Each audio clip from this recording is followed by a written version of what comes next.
சேனலை சப்ஸ்கிரைப் செய்யாதவங்க சேனலை சப்ஸ்கிரைப் செஞ்சுக்கிட்டு செய்திகளை தெரிந்து கொள்ளும்படி அன்புடன் கேட்டுக்கொள்கிறேன். வணக்கம். இன்றைய முக்கிய செய்திகள்.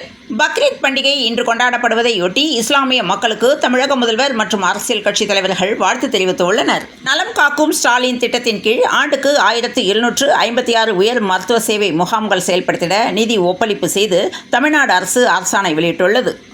அலகாபாத் ஐகோர்ட் நீதிபதி யஷ்வந்த் வர்மா வீட்டில் பணம் பறிமுதல் செய்யப்பட்டது தொடர்பாக துணை ஜனாதிபதி ஜக்தீப் தன்கர் கிடுக்குப்பிடி கேள்விகளை எழுப்பியுள்ளார். பணம் வந்த பாதை எங்கிருந்து வந்தது, பின்னணியில் யார் என அடுக்கடுக்கான கேள்விகளை எழுப்பியுள்ளார். பூவிருந்தவள்ளி போரூர் இடையே ஓட்டுநர் இல்லா மெட்ரோ ரயிலின் 3ஆம் கட்ட சோதனை ஓட்டம் வெற்றிகரமாக நிறைவடைந்துள்ளது. தூத்துக்குடி மாவட்டம் சென்னையம்பட்டி தெற்கு தெருவை சேர்ந்தவர் முத்துசாமி மகள் காந்தி பிரியா. 20 வயதான இவர் கோவில்பட்டியில் உள்ள தனியார் கல்லூரி ஒன்றில் 2ஆம் ஆண்டு படித்து வந்தார். இந்நிலையில் வீட்டில் வேலை செய்யாததை தந்தை கண்டித்ததால் தான் தற்கொலை செய்து கொண்டார். தொகுதி மறுசீரமைப்பு எப்போது நடந்தாலும் அதில் தமிழ்நாட்டின் உரிமைகள் பாதிக்கப்படக்கூடாது என்பதை ஒன்றிய உள்துறை அமைச்சர் அமித்ஷாவை சந்தித்த போதே தெரிவித்தது நான் என எதிர்க்கட்சித் தலைவர் எடப்பாடி பழனிசாமி தெரிவித்துள்ளார். இந்நிலையில் தொகுதி மறுசீரமைப்பு விவகாரத்தில் பாஜகவின் அடிமையாக பேசுகிறார் பழனிசாமி என்று அமைச்சர் ரகுபதி கூறியுள்ளார்.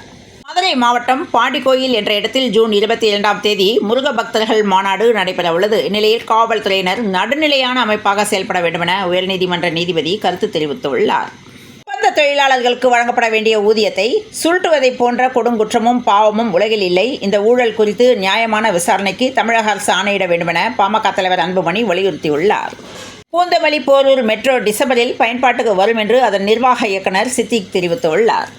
தமிழகத்தில் மீண்டும் ஒரு கொரோனா மரணம். விழுப்புரம் மாவட்டம் திண்டிவனம் நல்லியக்கோட்டை நகரில் உள்ள ஓடை தெருவை சேர்ந்த 32 வயதான தியாகராஜன் ஐதராபாத்தில் கார் ஓட்டுநராக பணிபுரிந்து வந்தார். அண்மையில் அவருக்கு கொரோனா தொற்று உறுதி செய்யப்பட்ட நிலையில் பல்வேறு மருத்துவமனைகளில் சிகிச்சை பெற்றும் உடல்நிலையில் முன்னேற்றம் ஏற்படாமல் அவர் பரிதாபமாக உயிரிழந்தார். நெல்லை மண்டல தாமிரபரணி கிளை போக்குவரத்து அலுவலர்கள் 4 பேர் சஸ்பெண்ட் செய்யப்பட்டனர். டீசல் விநியோக கணக்குகளை முறையாக பராமரிக்காத 4 போக்குவரத்து அலுவலர்களை சஸ்பெண்ட் செய்து உத்தரவு பிறப்பிக்கப்பட்டது. போக்குவரத்து கிளை மேலாளர் கிருஷ்ணகுமார், மேற்பார்வையாளர் ஜெபராஜ் உட்பட 4 பேர் சஸ்பெண்ட் ஆகினர். மதுரை அங்கன்வாடி மையத்தில் வழங்கிய சத்துணவு மாவு கொழுக்கட்டையில் கரப்பான் பூச்சி இருந்ததால் அப்பகுதியில் பெரும் பரபரப்பு ஏற்பட்டது. தமிழக போலீஸ் அதிகாரிகள் சீருடையுடன் இருக்கும் புகைப்படங்களை சமூக வலைதள பக்கங்களில் பதிவிடக்கூடாது என்றும் டிவி மற்றும் யூடியூப் சேனல்களில் பேட்டி கொடுக்கும்போது ரகசிய தகவல்கள் மற்றும் கிரிமினல் வழக்குகள் குறித்த தகவல்களை பகிர வேண்டாம் என போலீஸ் அதிகாரிகளுக்கு டிஜிபி சங்கர் ஜிவால் உத்தரவு பிறப்பித்துள்ளார். கடந்த 11 ஆண்டுகளில் மத்திய அரசு திட்டங்களால் இந்திய இளைஞர்கள் அதிகாரம் பெற்றுள்ளனர் என தமிழக முன்னாள் பாஜக தலைவர் அண்ணாமலை தெரிவித்துள்ளார். தொகுதி மறுசீரமைப்பு என தமிழ்நாட்டை ஆதிக்கம் செய்யும் பாஜகவோடு கூட்டணி வைத்துக்கொண்டு அதை எதிர்ப்பேன் என்கிறாரே பழனிசாமி. இதுதானே உலக மகா உருட்டு என எதிர்க்கட்சித் தலைவர் எடப்பாடி பழனிசாமிக்கு அமைச்சர் ரகுபதி பதிலடி கொடுத்துள்ளார். மாநிலங்களவை தேர்தலில் போட்டியிடும் அதிமுக வேட்பாளர்கள் இன்பதுரை, தனபால் ஆகியோர் தங்களது வேட்புமனுக்களை தாக்கல் செய்தனர். திருவண்ணாமலையில் மூதாட்டியிடம் செயின் பறிப்பில் ஈடுபட்ட இளைஞர் கைது செய்யப்பட்டுள்ளார். 8 பவுன் நகைகள் பறிமுதல் செய்யப்பட்டன. இந்தியாவில் தன்பாலின ஈர்ப்பாளர்கள் திருமணம் சட்டப்பூர்வமாக அங்கீகரிக்கப்படவில்லை என்றாலும் அவர்கள் குடும்பமாக வாழ முடியும் என சென்னை உயர்நீதிமன்றம் தெரிவித்துள்ளது. கொரோனா பாதிப்பு அதிகரித்து வருவதால் கர்ப்பிணிகள் முகக்கவசம் அணியவும் நெரிசலான இடங்களுக்கு செல்வதை தவிர்க்கவும் தமிழக சுகாதாரத்துறை அறிவுறுத்தியுள்ளது.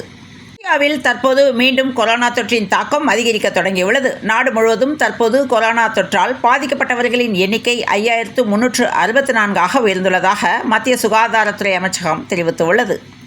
காவல்துறைதான் இதுவரை மக்களுக்கு சமூக வலைத்தளங்கள் குறித்த அறிவுறுத்தல்களை வழங்கும். தற்போது காவல்துறையினருக்கே சமூக வலைத்தளங்கள் குறித்து டிஜிபி சங்கர் ஜிவால் பல முக்கிய அறிவுறுத்தல்களை வெளியிட்டுள்ளார். பாமக நிறுவனர் டாக்டர் ராமதாஸ் மற்றும் அன்புமணி இடையே மோதல் நீடித்து வருகிறது. இந்த மோதல் முடிவுக்கு வராத நிலையில் வன்னியர் சங்க நிர்வாகிகள் நீக்கம், புதிய மாவட்ட செயலாளர்கள் மற்றும் தலைவர்கள் நியமனம் தொடர்பான அறிவிப்புகள் தொடர்ந்து வெளியாகி வருகின்றன. இந்நிலையில் ராமதாஸ் அன்புமணி இடையே சமாதானம் ஏற்படும் என்று ஜி.கே. மணி தெரிவித்துள்ளார். ஓய்வு பெற்ற நீதிபதி MS ஜனார்த்தனம் மறைவு குறித்து காவல்துறை மரியாதையுடன் இறுதி அஞ்சலி செலுத்த வேண்டுமென மு.க. ஸ்டாலின் ஆணையிட்டார். தென்மேற்கு பருவமழையை எதிர்கொள்ள அரசு தயாராக உள்ளதாக அமைச்சர் K.N. நேரு தெரிவித்துள்ளார். நியூ இந்தியன் எக்ஸ்பிரஸ் குழுமம் சார்பில் உலக சுற்றுச்சூழல் நாள் அம்பத்தூர் தொழில்பேட்டையில் உள்ள எக்ஸ்பிரஸ் அலுவலக வளாகத்தில் நேற்று சிறப்பாக கொண்டாடப்பட்டது. மோசடியில் ஈடுபட்டதாக அதிமுக தகவல் தொழில்நுட்ப பிரிவு துணை செயலாளர் பிரசாத் என்பவரை கட்சியிலிருந்து நீக்கி பொதுச் செயலாளர் எடப்பாடி பழனிசாமி உத்தரவிட்டுள்ளார். திருவள்ளூர் அரசு மருத்துவக் கல்லூரி மருத்துவமனையில் பிணவரையிலிருந்து முதியவர் சடலம் காணாமல் போனதாக அவரது உறவினர்கள் போராட்டத்தில் ஈடுபட்ட நிலையில் சடலம் மாற்றிக் கொடுக்கப்பட்டது கண்டுபிடிக்கப்பட்டுள்ளது. இந்நிலையில் சடலம் பீகார் கொண்டு செல்லப்பட்டதால் அதிர்ச்சி ஏற்பட்டுள்ளது. சமீபத்தில் ஆந்திராவின் திருப்பதி திருமலை கோவிலின் பிரசித்தி பெற்ற லட்டு பிரசாதம் தயாரிக்கும் நெய்யில் விலங்கு கொழுப்பு கலக்கப்பட்ட விவகாரம் சர்ச்சையானது. இது தொடர்பாக சிபிஐ விசாரணை நடைபெற்று வந்தது. இந்நிலையில் நெய்க்கு பதில் ரசாயனம் கலந்த பாமாயிலை திருப்பதி தேவஸ்தானத்திற்கு பிரதேசத்தை சேர்ந்த போலே பாபா நிறுவனம் வழங்கியது சிபிஐ விசாரணையில் கண்டுபிடிக்கப்பட்டுள்ளது. செங்கல்பட்டு மாவட்டம் மதுராந்தகம் அடுத்த திருச்சி சென்னை தேசிய நெடுஞ்சாலை எதிரே உள்ள காலி இடத்தில் கேட்பாரற்ற நிலையில் கார் ஒன்று நின்று கொண்டிருந்தது. பொதுமக்கள் கொடுத்த தகவலின் பேரில் சம்பவ இடத்தில் வந்த மதுராந்தகம் போலீசார் காரை திறந்து பார்த்தபோது ஓட்டுநர் இருக்கையில் அமர்ந்த நிலையில் ஒருவர் சடலமாக இருந்துள்ளார். இதையடுத்து அவரை மீட்டு பிரேத பரிசோதனைக்காக செங்கல்பட்டு அரசு மருத்துவமனைக்கு அனுப்பி வைத்து விசாரணை மேற்கொண்டனர். விசாரணையில் அவர் அகிலி கிராமத்தை சேர்ந்த அமல்ராஜ் என்பதும் உத்தமநல்லூர் கிராமத்தில் கிறிஸ்தவ ஆலயத்தில் ஆயராக பணி செய்வதும் தெரியவந்துள்ளது. மேலும் கைரேகை நிபுணர்களை வரவைத்து இவர் தானாக இருந்தாரா அல்லது இவரை யாரேனும் கொலை செய்துள்ளாரா என பல்வேறு கோணத்தில் போலீசார் விசாரணை மேற்கொண்டு வருகின்றனர். சேலம் சூரமங்கலம் நெடுஞ்சாலை நகரை சேர்ந்தவர்கள் இரண்டாவது திருமணத்திற்கு பெண் தேடிய 65 வயது தந்தையை கொடூரமாக மகன் தாக்கியுள்ளார். தந்தையில் 2 ஆண்டுகளுக்கு முன்பே வெளியான அறிவிப்பு என்னவானது? சோழர் அருங்காட்சியகம் என்ற கேள்வி எழும்பியுள்ளது. கலைப்புலி தானு வீட்டு திருமணத்தில் ஸ்டாலின், உதயநிதி, சூர்யா, எஸ்கே முதலிய பிரபலங்கள் பங்கேற்றனர். ராயப்பேட்டையை சேர்ந்தவர் சூர்யா. வயது 18. அதிமுக இளைஞர் மற்றும் இளம்பெண் பாசறை 118வது வட்ட செயலாளராக இருக்கும் இவர் பல குற்ற செயல்களில் ஈடுபட்டு வந்ததாக தெரிகிறது. இந்த சூழலில் தற்போது பள்ளி மாணவிக்கு நடுசாலையில் வைத்து தொல்லை கொடுத்ததாக இவர் மீது போக்சோ வழக்கு பதிவு செய்யப்பட்டுள்ளது. இந்நிலையில் போலீசார் வலைவீசி தேடுகின்றனர். சென்னை நுங்கம்பாக்கத்தில் உள்ள மதுபாரில் நடந்த அடிதடி மோதல் சம்பவம் தொடர்பான வழக்கில் திடுக்கிடும் முக்கிய திருப்பம் ஏற்பட்டுள்ளது. இந்த வழக்கில் ஓய்வு பெற்ற போலீஸ் சூப்பரண்டின் மகன் சில்வபாரதி முதலில் கைது செய்யப்பட்டுள்ளார். மாநிலங்களவை தேர்தலில் போட்டியிடும் மக்கள் நீதி மய்யம் தலைவர் கமலஹாசன் வேட்புமனு தாக்கல் செய்தார். தூத்துக்குடியில் மூதாட்டிக்கு மயக்க மருந்து கொடுத்து நகை பறித்த தம்பதிக்கு 5 ஆண்டுகள் சிறை தண்டனை விதிக்கப்பட்டது.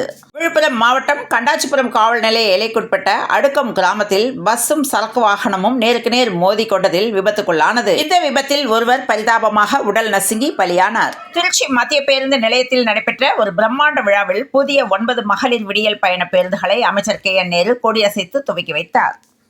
திமுகவில் உறுப்பினர் சேர்க்கையை விரைவுபடுத்துவது தொடர்பாக மாவட்ட செயலாளர்கள், எம்பிக்கள், எம்எல்ஏக்கள், தொகுதி பொறுப்பாளர்களுடன் முதல்வர் ஸ்டாலின் இன்று காணொலி வாயிலாக ஆலோசனை நடத்தவுள்ளார்.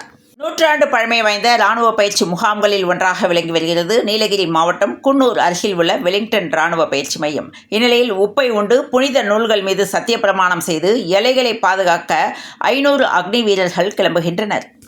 மழை காரணமாக மின்சாரம் துண்டிக்கப்பட்டதால் முழுமையாக தேர்வு எழுத முடியவில்லை என கூறி கடந்த மே 4ஆம் தேதி நடத்தப்பட்ட நீட் தேர்வை ரத்து செய்து மறுதேர்வு நடத்தக்கோரி 16 மாணவர்கள் தாக்கல் செய்த வழக்குகளை தள்ளுபடி செய்து சென்னை உயர்நீதிமன்றம் உத்தரவிட்டுள்ளது. சாய் சுதர்சன் தொடக்க வீரராக களமிறங்க வேண்டுமென ஆஸ்திரேலிய முன்னாள் கேப்டன் தெரிவித்துள்ளார். இந்திய டெஸ்ட் அணியில் சச்சினுக்கு அடுத்தபடியாக குறைந்த வயதில் 17 வயதில் அறிமுகமாகி கடந்த சதாப்தங்களில் 2 உலகக்கோப்பை, IPLலில் அதிக விக்கெட்டுகள் வீழ்த்திய 3வது வீரர் போன்ற சாதனைகளை படைத்த சுழல்பந்து வீச்சாளர் பியூஷ் சாவ்லா அனைத்து வகையான கிரிக்கெட்டிலிருந்தும் ஓய்வை அறிவித்துள்ளார். வெற்றி கொண்டாட்டங்களை விட உயிர் முக்கியமானது என்று கபில் தேவ் கருத்து தெரிவித்துள்ளார். ஒரே நாளில் தங்கம் விலை சவரனுக்கு ரூபாய் 1700 குறைந்துள்ளது. சென்னையில் இன்று 22 கேரட் ஆபரண தங்கத்தின் விலை சவரனுக்கு ரூபாய் 1700 குறைந்து ஒரு சவரன் 71,840 ரூபாய்க்கும், கிராமுக்கு ரூபாய் 150 குறைந்து ஒரு கிராம் 8,980 ரூபாய்க்கும் விற்பனையாகிறது. இந்திய பகுதிகளின் மேல் ஒரு வளிமண்டல கீழடுக்கு சுழற்சி நிலவுகிறது. இதன் காரணமாக இன்று முதல் 8ஆம் தேதி வரை தமிழகத்தில் ஓரிரு இடங்களிலும், புதுவை மற்றும் காரைக்கால் பகுதிகளிலும் இடி மின்னலுடன் கூடிய லேசானது முதல் மிதமான மழை பெய்யக்கூடும் என்றும் சென்னை வானிலை ஆய்வு மையம் தகவல் தெரிவித்துள்ளது. இத்துடன் இந்த செய்திகள் நிறைவடைந்த நிலையில் தொடர்ந்து இணைந்திருங்கள் பிரபாஸ் கதமம் செய்திகளுடன். மீண்டும் மற்றொரு செய்தியில் சந்திப்போம். நன்றி, வணக்கம்.